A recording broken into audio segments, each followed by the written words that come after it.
찬송가 458장 찬송하시면서 새벽 예배 하나님 앞에 드리시겠습니다.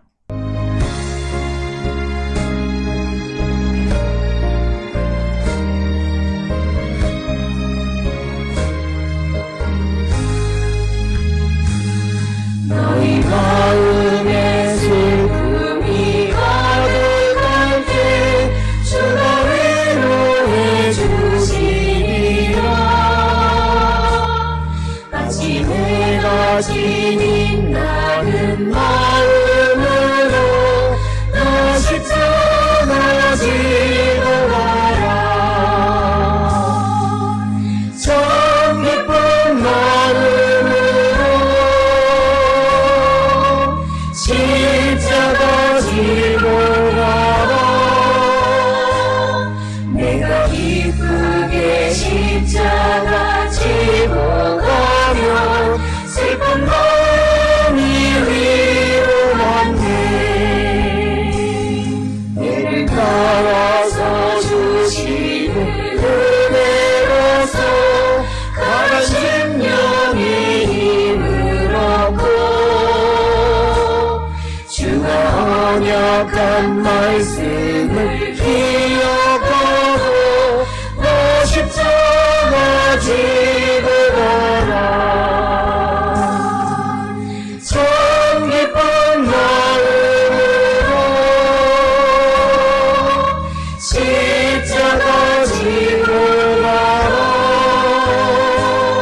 내가 기쁘게 십자가 지고 가면 슬픈 마음이 위로만데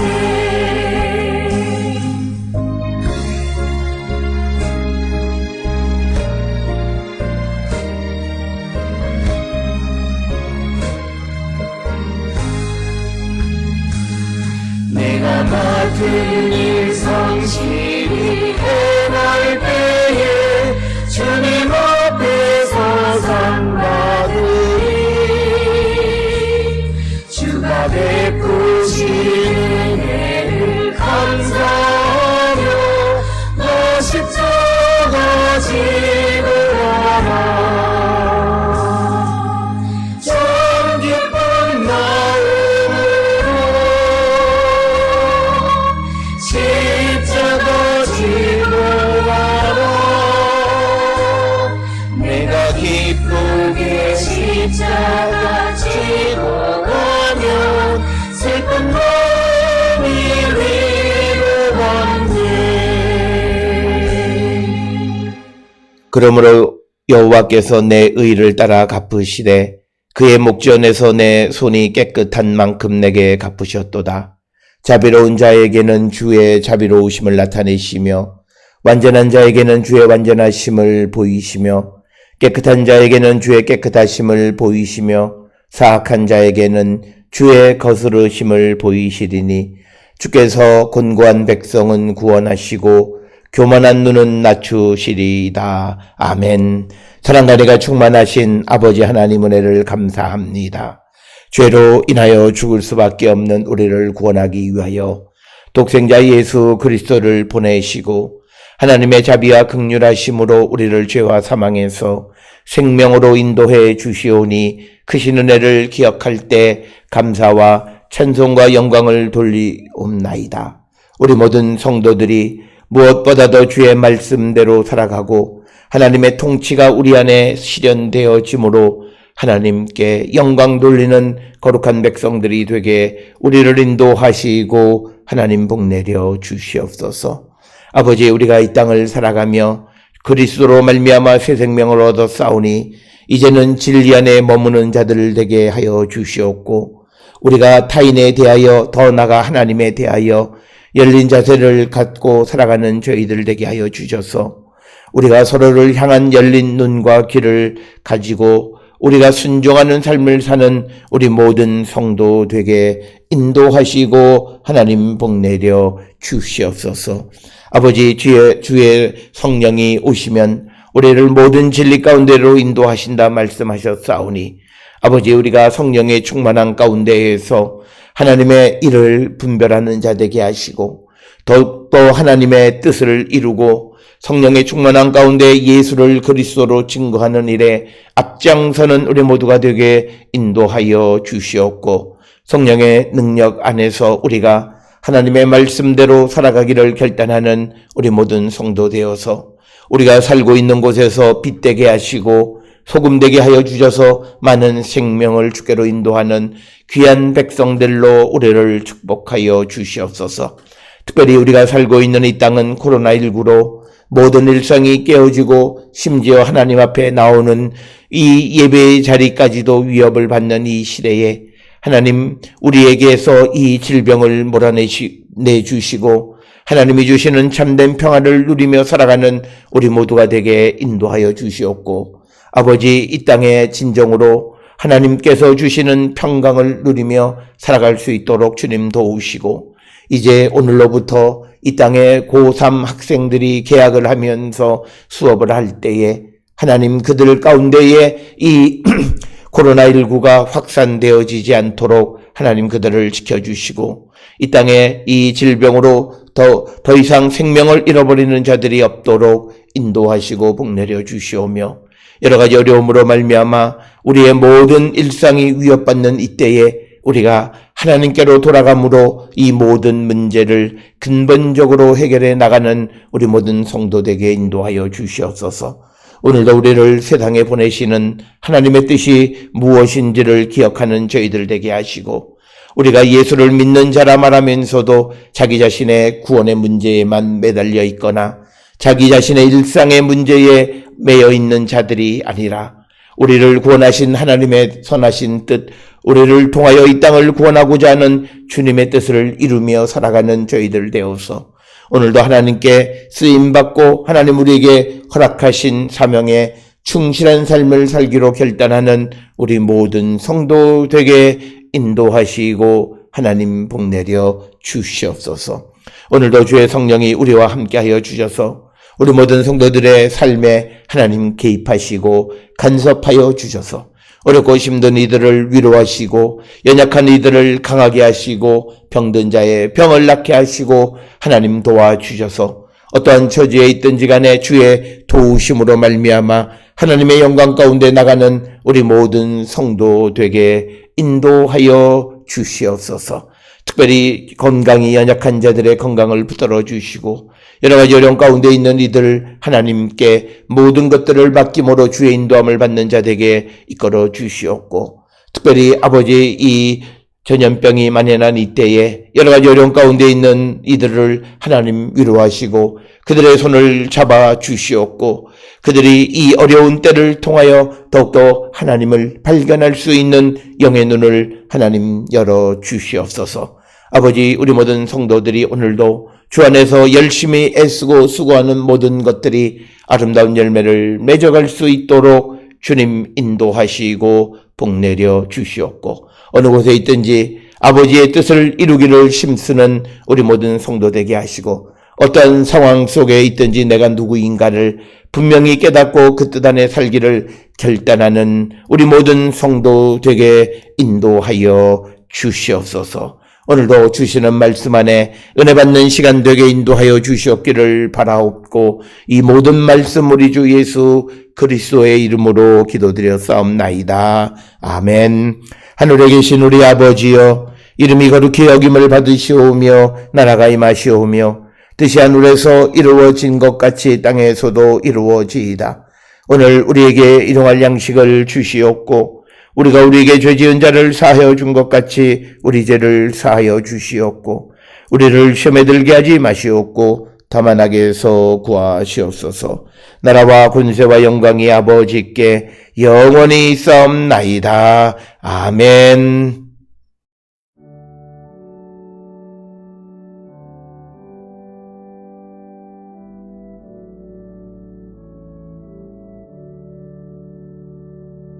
우리 기도를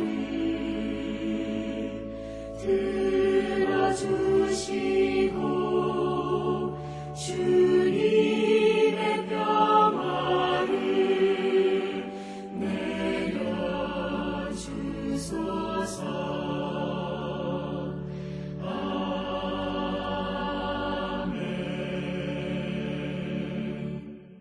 오늘 이 아침 우리에게 주시는 하나님의 말씀 신약성경 사도행전 5장 27절에서 32절의 말씀이 되겠습니다. 5장 27절로부터 32절에 있는 말씀 한 목소리로 합독하시겠습니다. 그들을 끌어다가 공회 앞에 세우니 대제사장이 물어 이르되 우리가 이 이름으로 사람을 가르치지 말라고 언금하였으되 너희가 너희 가르침을 예루살렘에 가득하게 하니 이 사람의 피를 우리에게로 돌리고자 함이로다. 베드로와 사도들이 대답하여 이르되 사람보다 하나님께 순종하는 것이 마땅하니라.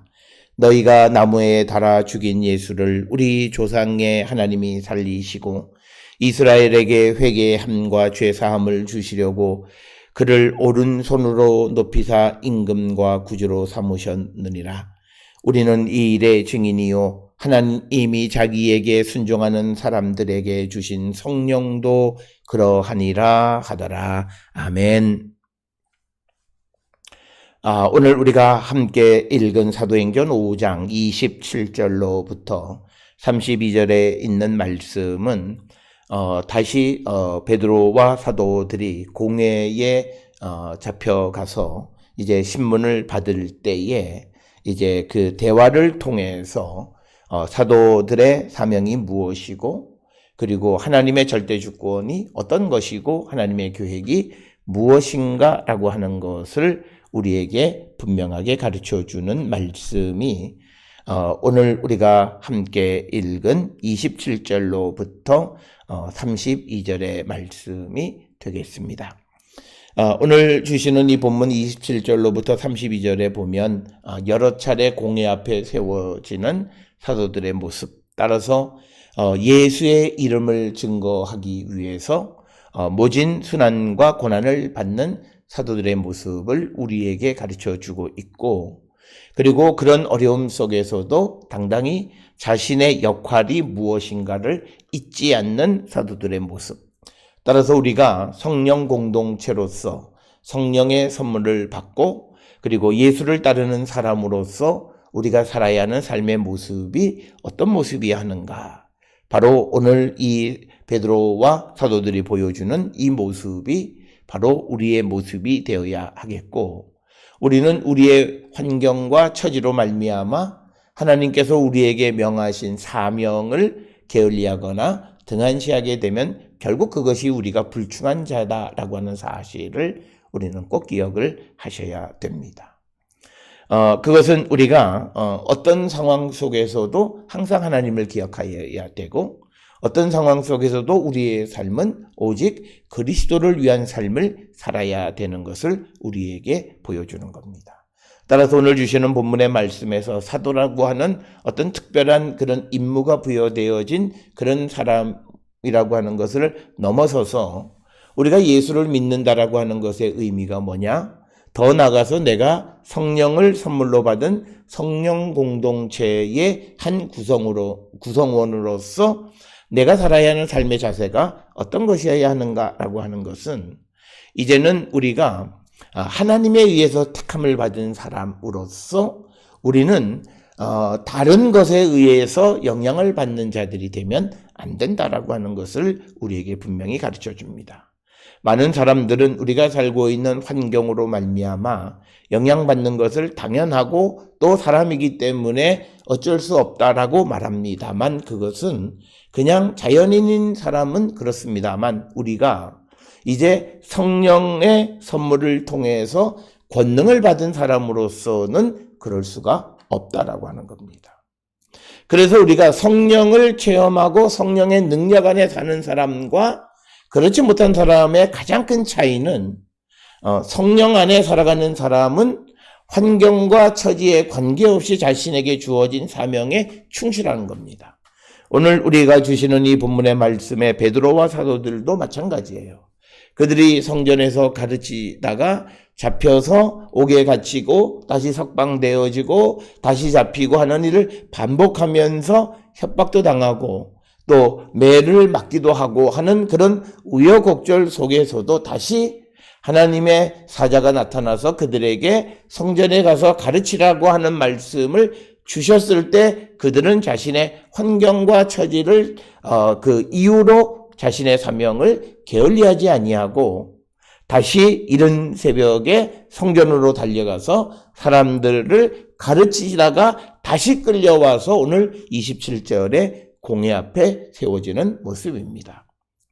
그렇기 때문에 성령 공동체의 특성, 그것은 환경에 영향을 받지 않는 삶이다 라고 하는 거예요.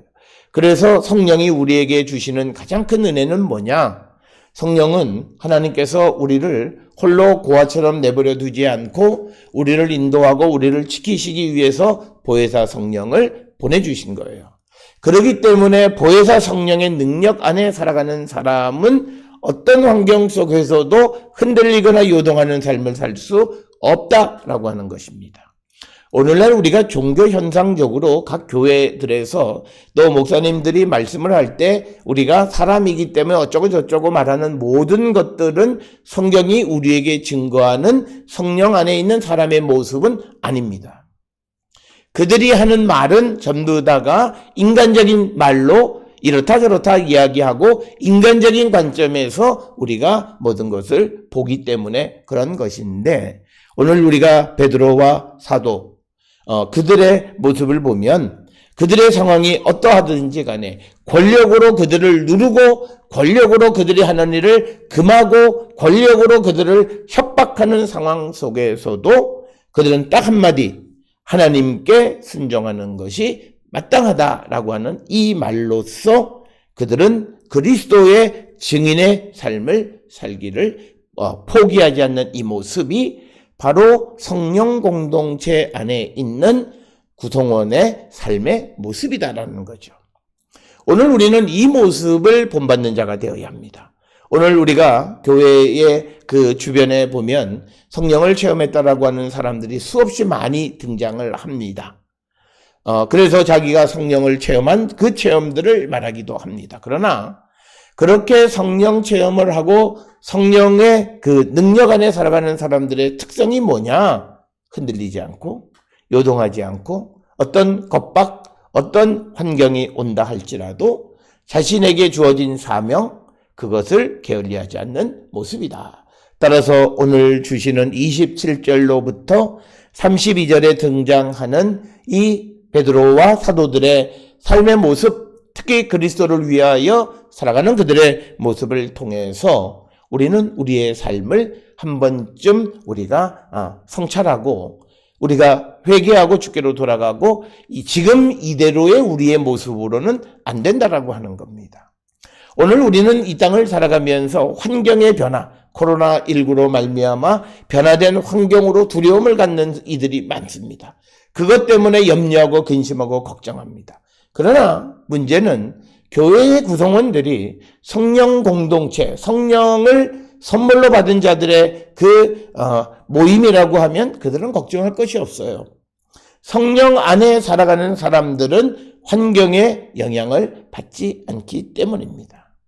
그것은 마치 오늘 우리가 인터넷으로 예배를 드리든 또는 모여서 예배를 드리든 간에 성령 안에 있는 사람들은 그것을 통해서 서로 영적인 교제를 나눕니다. 그러나 성령 안에 살지 못하는 사람들은 꼭 인간적인 만남을 해야만 되는, 우리가 바울을 통해서 보면 바울은 자기가 한 번도 가보지 않은 곳에 있는 교회의 성도들에게도 아주 친밀함을 가지고 그들을 아끼고 그들에 대한 자신의 모든 정을 내쏟는 것을 보게 되는데, 그것은 인간적인 것이 아니라 그리스도 안에서 영으로 하나가 되어졌기 때문이다. 바로 우리가 성령 공동체란 바로 그런 것이다 라고 하는 것을 오늘 우리에게 보여주는 것이고, 우리가 사도행전을 통해서 이 성령 공동체를 통해서 전파되어지는 예수 그리스도, 그리고 하나님의 위대하신 그 일에 대한 어떤 선교 전도에 대한 것도 물론 중요하지만, 우리가 중요하게 봐야 되는 또 한 측면은 성령을 선물로 받은 성령 공동체의 삶의 모습이 어떠한가, 일상생활의 모습이 어떠하고 그들의 믿음의 모습이 어떠한가라고 하는 것에 관점을 가지고 우리가 바라보면서 우리의 모습을 성찰하고 회개하고 돌아가기를 결단하는 자들이 되어야 함을 우리에게 가르쳐 주시는 말씀이 되겠습니다. 따라서 오늘 주시는 본문의 말씀에서 그들을 끌어다가 공회 앞에 세우게 되어집니다. 그런데 만약에 베드로나 또는 사도들이 성전에서 전하다가 잡혀서 옥에 갇혔다가 주의 사자가 다시 그들을 놓아주고 성전에 서서 생명의 말씀을 다 백성에게 전하라 말하라고 명령했을 때 하나님 지금 상황이 좋지 않으니 조금만 있다가 이 상황이 조금 자지러들면 우리가 이 일을 하겠습니다 라고 말하지 않았다는 거죠. 순종이란 바로 이거죠. 언젠간 하면 되는 것이 순종이 아니라 하나님이 정하신 그때 그리고 그 일을 하는 것이 순종이라는 거예요. 그래서 우리가 앞에서 잘 아는 것처럼 때와 시는 하나님께서 정하신 거예요. 이 일이 선포되어질 때가 지금이라고 하는 선택은 내가 하는 것이 아니라 하나님이 하시는 거라는 거예요. 내 환경과 내 처지를 보고서 된다 안 된다를 내가 판단하는 것이 아니라 하나님께서 전하라 그러면 환경이 어떻든지 간에 그 일을 행하는 것이다. 그래서 주의 사자에 의해서 옥문이 열린 후에 그들은 말씀을 다 백성에게 말하라고 하는 그 명령을 받고 사도행전 5장 21절에 보면 새벽에 성전에 들어가서 가르치다가 지금 다시 잡혀온 상황이 오늘 주시는 27절의 상황이다라고 하는 겁니다. 따라서 우리가 이 땅을 살아갈 때 우리의 모습이 이러한 순종의 모습이 있는가? 구원은 순종입니다. 창세기의 1장에 나오는 세상을 창조하시는 것도 말씀하시니 그대로 되니라. 창조 역시 하나님께 순종하는 거예요. 우리에게 창조의 능력이 나타나려면 하나님의 순종이 필요합니다. 또한 우리가 창세기 6장, 7장, 8장의 노아 이야기에서도 핵심은 그가 하나님의 말씀대로 행하니라 라고 하는 말씀이 여러 차례 언급되어져 있음으로 인해서 구원은 순종이다 라고 하는 겁니다. 오늘 주시는 이 본문의 말씀에서도 사명은 순종이에요. 이 사명의 때, 사명의 일을 내가 정하는 것이 아니라 하나님이 지금 이 일을 행하라 라고 말씀하셨을 때 어떠한 이유도 되지 아니하고 그 일을 행하고자 하는 그 모습, 그게 순종이고 그때 주의 성령이 그들을 도우신다라고 하는 것. 그렇기 때문에 우리는 환경과 처지에 관계없이 우리는 그리스도를 전하고 주의 일을 행하는 자가 되어야 함을 우리에게 가르쳐 주시는 겁니다. 그래서 우리는 이 땅을 살아갈 때에 우리의 삶의 모습이 어떤 환경의 영향을 받지 아니하고 주님에 대한 사랑과 헌신을 결단하는 삶을 살아가는 자, 그것이 성령 공동체 안에 살아가는 사람의 모습입니다. 우리가 세상을 살아갈 때 사람들이 여러 가지 삶을 살다가 어려워질 수가 있습니다. 그렇지만 어려워진다고 해서 그들의 삶이 하루아침에 바뀌는 게 아니에요. 그들이 입던 옷이나 그들이 먹던 것이나 그들이 타고 다니는 차나 이런 것들이 급격하게, 물론 이것이 무슨 법원에 의해서 강제 압류가 되고 이런 상황이 아니라 이게 점점 기울어가는 모습을 통해서 볼 때 그런 상황의 변화에 금방 사람이 적응하는 건 아니에요. 그렇지만 그들이 금방 적응하는 게 있어요. 하나님께 드리는 건 금방 적응해요. 그 말은 어려워지면 하나님께 드리는 것을 금방 그 상황에 맞게 드려요. 물론 그 상황에 맞게 드리는 모습은 그건 진실된 모습이기 때문에 그것이 그렇게 잘못된 것은 아니지만, 그러나 그는 자신의 일상의 모습은 바뀌지 아니하면서 하나님께만 그렇게 자기의 현실에 맞는 삶을 살아가는 것은 잘못됐다는 거예요. 그래서 우리가 살아가는 삶의 모습 속에서 우리가 환경에 의해서 내 삶은 별로 바뀌지 않으면서 하나님께 대해서 내 삶이 그게 인색한 사람이에요.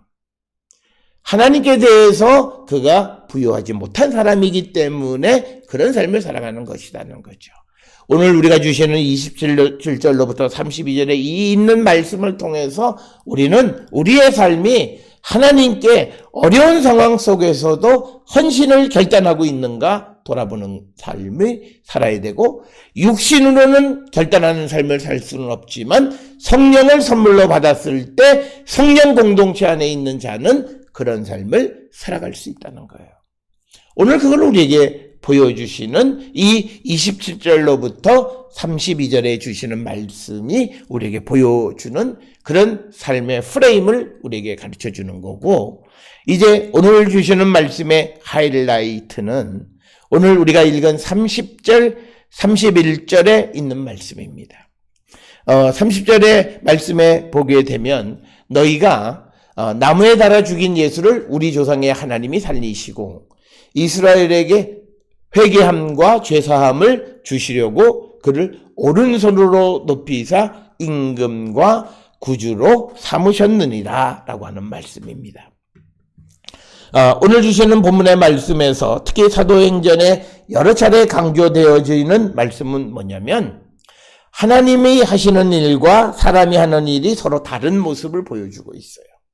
그러니까 오늘 주시는 본문에서 나무에 달아 죽인 예수, 즉 사람들이, 유대 지도자들이 예수님을 방해하고 예수님을 죽인다고 해서 하나님의 일이 멈춰서는 것 아니라고 하는 거예요. 그랬더니 하나님은 예수를 살리셨다는 거예요. 그래서 우리가 항상 기억하셔야 되는 것, 앞에서도 우리가 환경에 영향을 받지 말고 우리가 하나님께 헌신의 삶을 살아야 되는 이유가 바로 여기에 있는 거예요. 사람은 예수를 죽이려고 했지만 하나님은 그 죽은 예수를 다시 살리셨다라고 하는 거예요.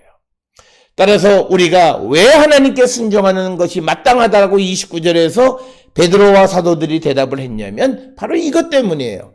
너희는 예수를 죽여서 예수를 끝장내려고 했지만 하나님께서는 예수님을 죽은 자 가운데에서 살리시면서 하나님의 계획을 이루셨다라고 하는 겁니다. 이 믿음, 이것이 부활의 신앙입니다. 그래서 하나님의 계획은 언제든지 지속되어진다라고 하는 거예요.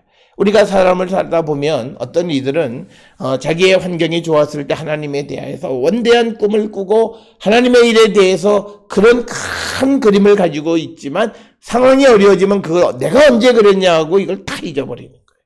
그러니까 그들에게는 내 환경에 의해서 하나님에 대한 내 꿈이 사라졌다고 해서 그것을 다시 살려주시는 하나님의 능력을 믿지 못하는 거예요. 부활의 능력을 믿지 못하는 거예요. 오늘 우리가 살고 있는 이 시대에 우리가 세상을 살아가는 가운데 여러 가지 환난과 역경과 고난을 당한다고 해서 나에게 주신 사도적 사명이 없어지느냐? 그거 아니라는 겁니다. 그렇기 때문에 우리는 하나님께 상황과 처지에 관계없이 헌신하고 순종하는 삶을 살아야 한다라고 하는 거예요. 그래서 하나님의 일은 사람이 막아세울 수 없다라고 하는 것을 우리에게 보여주시고, 특별히 사람을 구원하는 일에 사람이 막아설 수 없음을 우리에게 보여주는 것인데, 그래서 하나님이 왜 예수님을 살리셨느냐? 이스라엘에게 회개함과 죄사함을 주시려고 그 예수님을 살리셔서 오른손으로 높이사 임금과 구주로 삼으셨다라고 하는 거죠. 즉 예수님을 하나님께서 하늘로 올리셔서 하나님 우편에서 모든 권세, 세상을 다스리는 권세를 주셨다는 거예요. 왜? 이스라엘을 구원하기 위한 것이라는 거죠. 그래서 왜 예수께서 승천하셔서 하나님 우편에 앉아 계셔서 세상을 다스리시냐? 세상을 구원하기 위한 것이라는 겁니다. 그래서 하나님의 구원의 역사는 어떤 경우에도 멈춰 세울 수 없고, 예수님을 죽이면 그것이 끝날 줄 알았지만 하나님은 그 죽은 예수를 다시 살리심으로 하나님의 계획인 이스라엘의 회개함과 죄사함을 주시는 그 일을 이루시는 분이시다라고 하는 것을 우리에게 보여주고 있습니다. 사랑하는 성도 여러분, 우리가 세상을 살아가는 역사관은 바로 이런 역사관이 되어야 합니다. 내가 하나님에 대해서 품었던 꿈이 내 환경과 처지에 의해서 죽어지고 없어지는 것 같지만, 그러나 내 안에서 다시 주님이 그 모든 하나님에 대한 나의 거룩한 생각을 다시 이루어 주실 줄을 믿고 살아가는 삶, 이게 부활의 신앙이에요.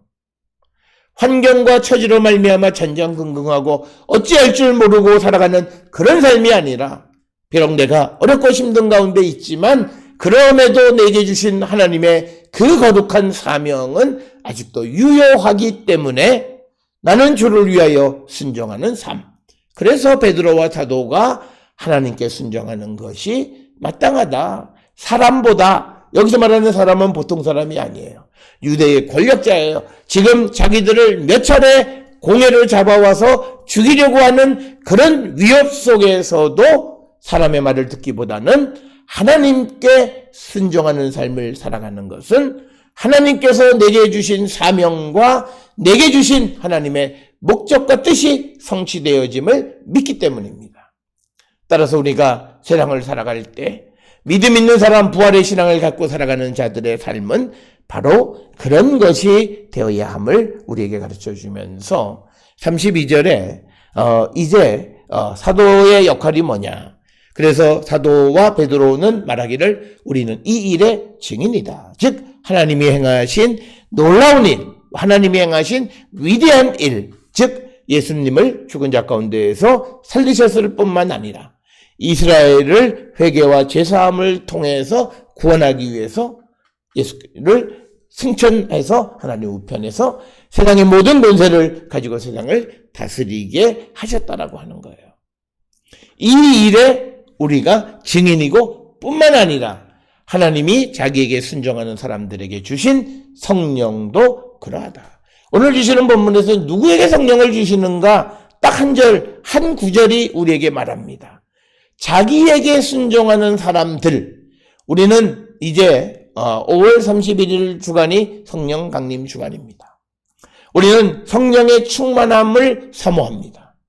그런데 우리가 오늘 살아가는 삶의 모습 속에서 우리가 성령을 받았다는 사람들, 성령의 은사 가운데 있다는 사람들, 그리고 성령을 사모하는 사람들, 그들의 마음에 한 가지 분명하게 자리 잡아야 되는 것은 하나님에게 순종하는 사람, 그가 가지고 있는, 그가 받은 것이 성령이지, 하나님에게 순종하지 않으면서 하나님의 말씀대로 살아가지 않으면서 내가 성령 충만하다. 그 말은 적어도 사도행전 5장 32절의 말씀을 통해서는 불가능하다라고 하는 거예요. 하나님에게 순종하지 않으면서 성령을 선물로 받았다. 웃기는 소리 하지 말라는 거죠. 오늘 우리가 주시는 이 본문의 말씀을 통해서 우리가 성령 충만한 것은 예수를 증거하기 위한 것이고, 성령 충만한 삶을 우리에게 주시는 것은 우리가 하나님의 말씀의 요구, 율법의 요구를 온전히 살아가게 하기 위해서 우리에게 주시는 거예요. 우리가 잘 아는 대로 요한복음 14장에서 예수님이 말씀하시기를 나를 사랑하는 자는 내 계명을 지키는 자다. 그러면서 이어서 하시는 말씀이 보혜사 성령을 보내시겠다라고 하는 거예요. 이 보혜사는 진리의 영이라는 거예요. 이 진리의 영이 우리를 혼자 내버려 두지 아니하고 예수의 계명을 지킬 수 있도록 우리를 도와주신, 즉 뭐냐면 성령 충만한 자는 하나님에게 순종하는 거예요. 그러니까 신앙생활을 잘하는 사람도 우리가 이런 말 하는 사람들이 있어요. 제일 어려운 것이 원수를 사랑하라. 물론 제일 어려운 것이기는 해요.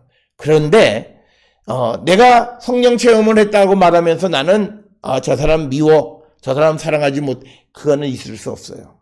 그가 받은 건 성령 아닙니다. 그가 무슨 거룩한 일을 행하는 것 같고 그가 바른 일, 하나님에게 순종하지 않는데 그가 성령을 받았다고요? 그런 일은 성경에서는 있을 수 없다라고 하는 것입니다. 그가 아직 성령을 체험하지 못했던 거예요.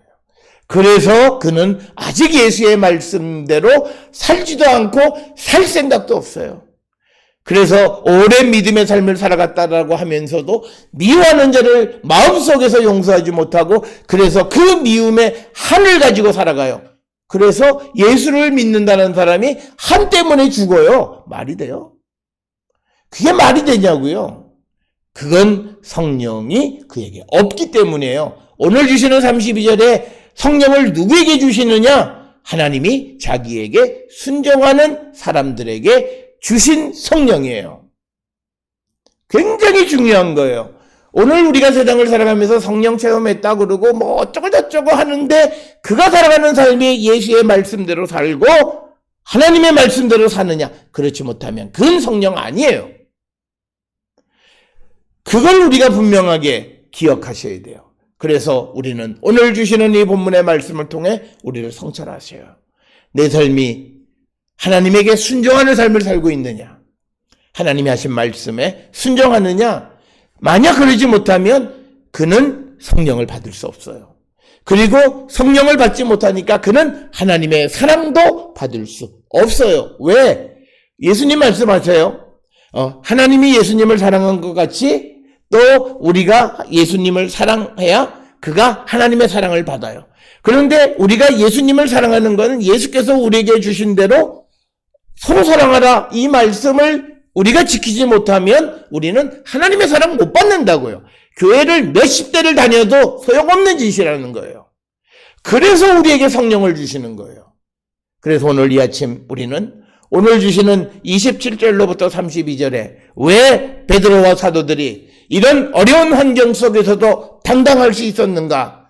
성령의 선물을 받은 성령 공동체의 구성원이었기 때문에 그는 자기에게 주신 하나님의 일이 무엇인지를 알았고 그 사명은 환경과 처지에 관계없이 순종해야 하는 것이고 그것을 순종했기 때문에 성령은 그에게 역사하셨다라고 하는 겁니다.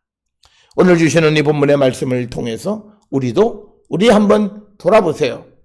내가 정말 성령 충만하냐? 내가 성령을 체험했냐? 하나님의 말씀대로 순종하지 않는데 무슨 성령이에요? 성경은 그렇게 얘기하지 않아요.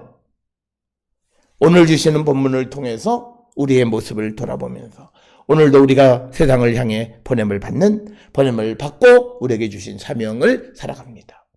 그때 우리가 그 사명에 충실한 삶을 살아가고자 할 때 성령을 주시고 성령은 우리를 고아처럼 내버려 두지 아니하고 그 삶을 살아갈 수 있도록 우리를 도와주시는 거예요. 바로 이것이 성령입니다.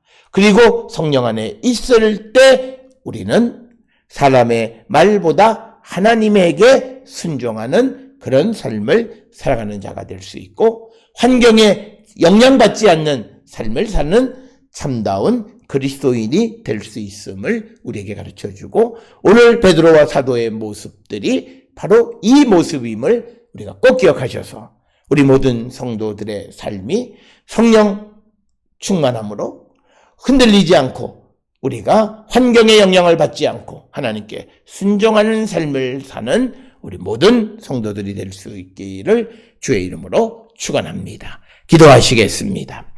사랑과 은혜가 충만하신 아버지 하나님, 오늘 베드로와 사도들이 여러 가지 어려운 상황 속에서도 자신에게 주어진 말씀을 생명의 말씀을 전하는 일을 게을리하지 않았던 모습을 봅니다. 그 일 때문에 수차례 잡히고 고통을 당했지만 그러나 하나님 주시는 사명에 순종하는 이 사도들의 모습을 통해서 우리의 모습이 이런 모습이 되기를 소망합니다. 주님, 우리에게도 성령 충만함을 허락하여 주셔서 하나님께 순종하는 삶을 살게 도와주시옵소서. 오늘도 우리에게 말씀합니다. 하나님께서는 자기에게 순종하는 자들에게 성령을 주신다고 약속하셨습니다.